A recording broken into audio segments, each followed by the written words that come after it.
Os serviços secretos da Ucrânia estão preparando novas operações especiais no território da Rússia e a Operação Pautina para destruir bombardeiros estratégicos russos foi apenas o começo.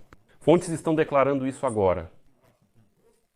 E hoje o Serviço de Segurança da Ucrânia mostrou um novo vídeo impressionante no qual bombardeiros Tu-20 e 2M-3 são destruídos. Esse vídeo é inédito até o momento. Além disso, muitos especialistas já afirmaram que a reposição dos bombardeiros perdidos na Operação Teia de Aranha levará anos ou até décadas para a Rússia. Os ocupantes já têm problemas para implementar programas militares e agora ainda surge a questão da restauração dos bombardeiros estratégicos. Simultaneamente, o presidente americano Donald Trump chamou Zelensky de mau sujeito após a Operação Teia de Aranha. Isso irritou Trump e o presidente americano acha que a Ucrânia deve obedientemente correr para negociações em Istambul, onde os russos vão apresentar esses ultimatos inaceitáveis e não realizar essas operações. Entretanto, na equipe de Trump, Kit Kellogg declarou que essas operações são uma forma de impor a paz e que devem ser realizadas com mais frequência. E acrescento que na véspera a Ucrânia novamente realizou ataques massivos no território da Rússia. Especificamente, os aeródromos Engels na região de Saratov e Diaghilevo, em Ryazan, foram atingidos com êxito. E além disso, hoje ainda houve uma boa notícia, porque na região de Kursk foi abatido um Su-35. Esse é um avião moderno do qual os russos se orgulham. Meu nome é Alexei Pitt e vamos analisar esse assunto juntos. Antes de começarmos, peço que se inscreva neste canal, deixe seu like e escreva qualquer comentário. Além disso, inscreva-se no canal do Telegram Pitt News, o link está na descrição deste vídeo. Lá nós publicamos notícias em tempo real assim que elas chegam. Então, agora vamos falar sobre tudo em ordem. Hoje, o Washington Post escreve que enquanto o presidente americano Donald Trump se afasta cada vez mais do papel de pacificador, a Ucrânia depende mais do que nunca de seus serviços especiais. É sobre isso que escreve o Washington Post. E, segundo fontes da publicação na inteligência, os serviços especiais ucranianos já estão preparando outras operações complexas contra Moscou. Observa-se que ambos os lados querem sair da guerra de desgaste sem saída e a Operação Teia do Serviço de Segurança da Ucrânia foi uma tentativa ousada de fazer isso. Durante a guerra em larga escala, o Serviço de Segurança e a Direção Principal de Inteligência do Ministério da Defesa da Ucrânia estão implementando os slogans das unidades especiais ucranianas. Bem, aqui o Washington Post não entende muito bem o contexto, porque eles escrevem que supostamente o lema das unidades especiais ucranianas é "Eu vou atrás de você". Mas na verdade todos os ucranianos sabem que é "Estou indo para você". "Estou indo para você" é uma expressão famosa que pertence ao príncipe de Kiev, Sviatoslav o Bravo. Bem, de fato significa uma declaração de guerra, uma ameaça, um desafio, que eu estou indo contra você, eu vou lutar com você. "Estou indo para você" é exatamente esse verdadeiro lema. Bem, e vamos em frente. O Washington Post compara as operações do Serviço de Segurança da Ucrânia e do Diretório Principal de Inteligência com as operações do Serviço Federal de Segurança dos Estados Unidos da América e da Agência Central de Inteligência dos Estados Unidos da América, entre as quais existe uma rivalidade séria. A publicação lembra que o Serviço de Segurança da Ucrânia foi acusado por anos de ter uma presença significativa de agentes russos, mas a operação para atingir a aviação estratégica da Rússia foi mantida em segredo. Segundo fontes da inteligência, o chefe do serviço, Vassily Maliuk, informou sobre a operação apenas ao presidente Zelensky, mas não a nenhum outro membro de alto escalão de sua administração. Isso é muito interessante. Ou seja, Maliuk confia apenas em Zelensky, nem em Yermak, nem em mais ninguém, só em Zelensky.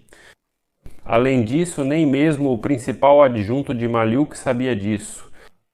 Como está escrito na publicação Citação, a linha de frente dentro da Ucrânia continuará sendo um inferno, cheio de drones e artilharia.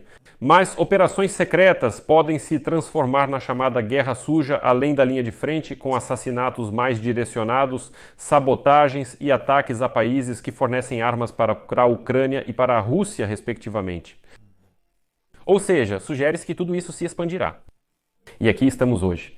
O Serviço de Segurança da Ucrânia lembrou que durante a operação especial foram realizados ataques contra 4 aeródromos militares.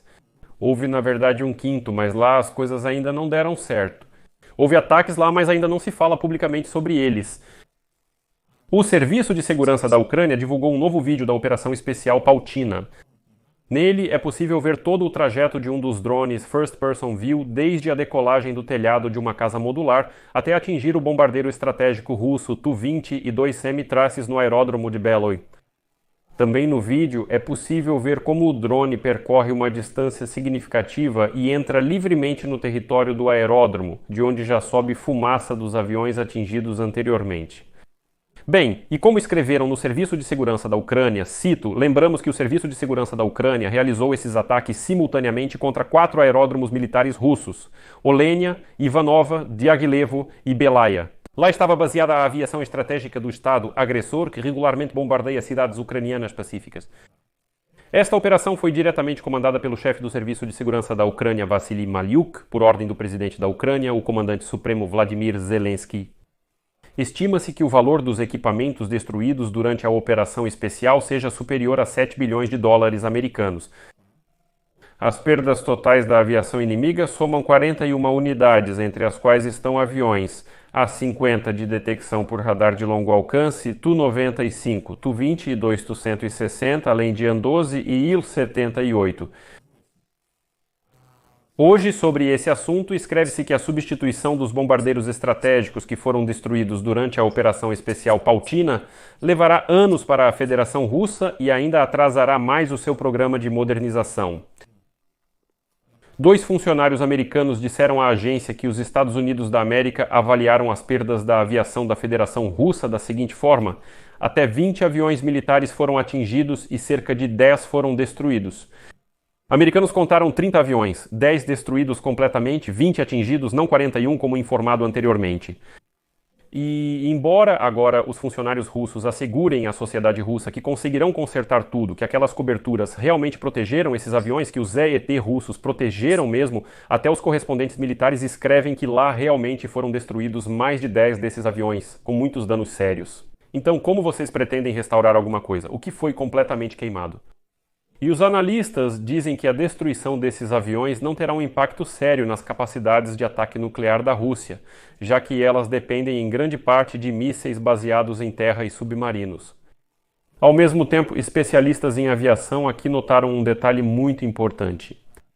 Eles afirmam que a Rússia utilizou bombardeiros Tu-95MS e Tu-20 e 2M Tris. E não apenas para bombardeios massivos contra a Ucrânia, mas também para patrulhamento no Ártico, no Atlântico Norte e na parte norte do Oceano Pacífico, demonstrando seu poder ao Ocidente. Agora ela poderá voar para lá, porque os aviões ainda existem, mas não com tanta frequência. Ou seja, de fato, com esse ataque, a Ucrânia não estava apenas lutando por sua própria segurança, mas também ajudando nossos parceiros ocidentais. Segundo analistas, no início da guerra em grande escala, Moscou tinha uma frota de 50 a 60 AVF-5S Tu-90 e 5 cerca de 60 Tu-20 e 2 M3 e cerca de 20 bombardeiros pesados Tu-100 e 60M capazes de transportar armas nucleares. De acordo com as estimativas, os russos já perderam mais de 10% da frota combinada de Tu-90 e 5MS e Tu-20 e 2 M3. Novamente, estamos falando do MS e do Tu-20 e 2 M3. Essas perdas pressionarão significativamente as principais forças russas, que já operavam em capacidade máxima. Além disso, no Instituto Internacional de Estudos Estratégicos em Londres, foi observado que os bombardeiros desenvolvidos na época da União das Repúblicas Socialistas Soviéticas foram modernizados, porém sua produção não existe mais. Além disso, os microprocessadores, que são criticamente importantes para os sistemas de aviônica, estão sob sanções quanto ao seu fornecimento, embora o lado russo esteja modernizando sua frota de bombardeiros Tu-160, a produção de novos aviões ocorre muito lentamente, além disso, no máximo uma unidade é fabricada por ano. Enquanto isso, a produção inicial do complexo de aviação de longo alcance de nova geração pode começar apenas no próximo ano, ou seja, isso é apenas o começo do caminho. Pois é, com base nisso, especialistas afirmam que agora será muito mais difícil para a Rússia cumprir o programa do complexo de aviação de longo alcance de nova geração nos próximos 5 anos. Sem falar em sua aceleração devido ao déficit orçamentário e às limitações técnico-materiais na indústria causadas pelas sanções. Além disso, somamos aqui todos esses bombardeiros estratégicos destruídos como resultado do ataque na Operação Pautina. Mas enquanto especialistas em aviação dizem que foi uma operação excelente, ela ajudou não só a Ucrânia, mas também o Ocidente como um todo. O presidente americano Donald Trump acredita que a Ucrânia deve simplesmente correr obedientemente para negociações em Istambul, onde os russos vão apresentar seus ultimatos inaceitáveis e não atacar a Rússia.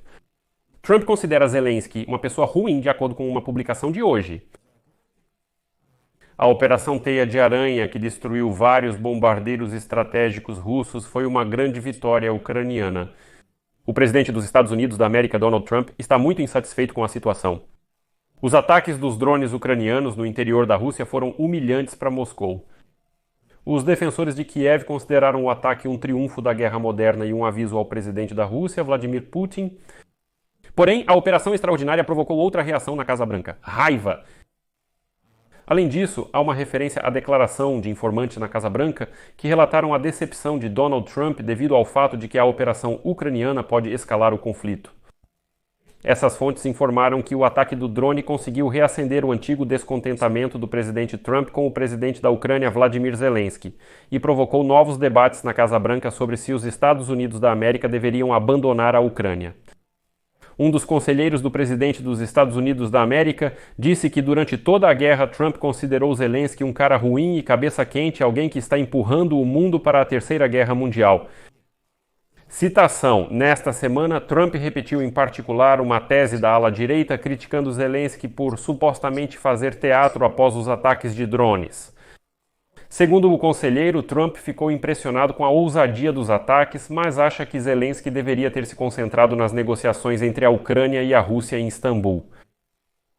Segundo os autores da publicação Atlantic, o irritado Trump está considerando se distanciar da guerra russo-ucraniana. Isso provavelmente é indicado pelo fato de que, na conversa de ontem com Putin, Trump tentou mudar de assunto e se concentrar no problema do programa nuclear iraniano. E o Trump, me desculpe, não é um covarde, simplesmente um grande covarde que assumiu, certas obrigações. Gritava que acabaria com a guerra, mas agora para ele todos são culpados, exceto o ditador Putin. Na opinião dele, só deveríamos ir para Istambul, participar de negociações sem sentido, onde os russos trarão ultimatos e não lutar contra o fato de que a Rússia está atacando a Ucrânia. Mas, felizmente, há algumas pessoas um pouco mais lúcidas na equipe do Trump, pessoas adequadas, e Kit Kellogg é o enviado especial do Trump para a Ucrânia. Primeiro, ele comentou a operação dizendo que isso era uma escalada, que supostamente não era necessário. Mas hoje ele mudou de posição e disse que uma liderança corajosa e operações ousadas podem mudar o caráter do campo de batalha. Assim, ele comentou novamente o ataque à aviação estratégica realizado pelo Serviço de Segurança da Ucrânia em 1º de junho, embora antes tivesse declarado que esse momento aumentou o risco de escalada. Mas vamos continuar. Hoje, Kit Kellogg escreve que esse evento pode se tornar uma função de coerção pela paz, mas ambos os lados devem permanecer comprometidos com a missão do presidente Trump de parar as mortes e pôr fim à guerra. Ou seja, entende, isso, aliás, é um sinal muito preocupante para a sociedade americana. Kit Kellogg, ouça essa citação mais uma vez. Ele tenta expressar sua opinião, mas logo em seguida, quase sem pausa, lhe acrescenta-se: é isso aí, viva patriotismo! Como disse o líder do partido, precisamos ser comprometidos com a missão do presidente Donald Trump e assim por diante. E isso me assusta, quando o establishment americano começa a usar essas frases. Isso realmente assusta. Isso é um culto à personalidade. Vou citar novamente as palavras de Kit Kellogg, ouçam. Esse evento, ou seja, o ataque do Serviço de Segurança da Ucrânia aos aeródromos russos, pode servir como uma função de coerção à paz. Mas ambos os lados devem permanecer comprometidos com a missão do presidente Trump: parar os assassinatos e acabar com a guerra. Mas o que isso tem a ver com a missão do presidente Trump é incompreensível. Mas de alguma forma eles parecem estar cortando os seus próprios galhos. E lembro que na noite de 6 de junho foi realizado mais um ataque massivo desse tipo contra o território da Rússia. E agora já apareceu o relatório completo do que aconteceu. Segundo o Estado-Maior das Forças Armadas da Ucrânia, as forças de defesa realizaram um ataque preventivo, atingindo aeródromos de base e outros alvos militares importantes antes de um grande bombardeio inimigo. Na noite de 6 de junho, houve um ataque bem sucedido ao aeródromo de Engels, na região de Saratov. Este é um local de concentração da aviação inimiga que permaneceu após a operação do Serviço de Segurança da Ucrânia. O aeródromo Diaghilevo, na região de Ryazan, também foi atingido. Lá estão baseados aviões-tanque e caças de escolta usados para apoiar ataques com mísseis contra a Ucrânia. Além disso, do Diaghilevo decolam bombardeiros estratégicos do inimigo. Defesa antiaérea inimiga atuou na região de Ryazan. Segundo o relatório, há informações sobre um incêndio na área do alvo e os resultados estão sendo apurados. Além disso, na região de Saratov, foram confirmados múltiplos impactos em pelo menos 3 reservatórios com materiais combustíveis e lubrificantes, resultando em incêndio e um grande fogo na instalação. Ademais, as forças ucranianas atacaram diversas instalações cruciais do inimigo em território russo e em regiões temporariamente ocupadas da Ucrânia. Foi registrado o ataque a um ponto logístico do 30º Regimento de Fuzileiros Motorizados da 72ª Divisão de Fuzileiros Motorizados do Exército da Federação Russa, na região de Kulbaki-Kursk. E com as notícias da região de Kursk, encerramos esta edição. A questão é que, no sábado, 7 de junho, as forças aéreas da Ucrânia realizaram uma operação bem-sucedida na direção de Kursk, como resultado da qual um caça russo Su-35 foi abatido. E agora vou mostrar para vocês o vídeo desse avião pegando fogo. Gostaria de esclarecer que hoje muitos canais do Telegram escreveram que supostamente um caça russo Su-35 teria abatido um F-16 ucraniano. Contrariando a informação anterior, o F-16 não foi abatido pelo Su-35 russo. Existe informação verificada de que, na verdade, esse avião que decolou do aeródromo de Borissoglebsk foi destruído pelo fogo de um sistema de mísseis antiaéreos. Sim, nosso sistema de mísseis antiaéreos atingiu o Su-35 na região de Kursk. É importante esclarecer que não se trata de um F-16, ao contrário do que muitos têm afirmado. E agora, em especial, o vídeo da destruição daquele avião. Antes de assistirem, quero agradecer a todos. Deixem seus comentários, inscrevam-se no canal e curtam o vídeo.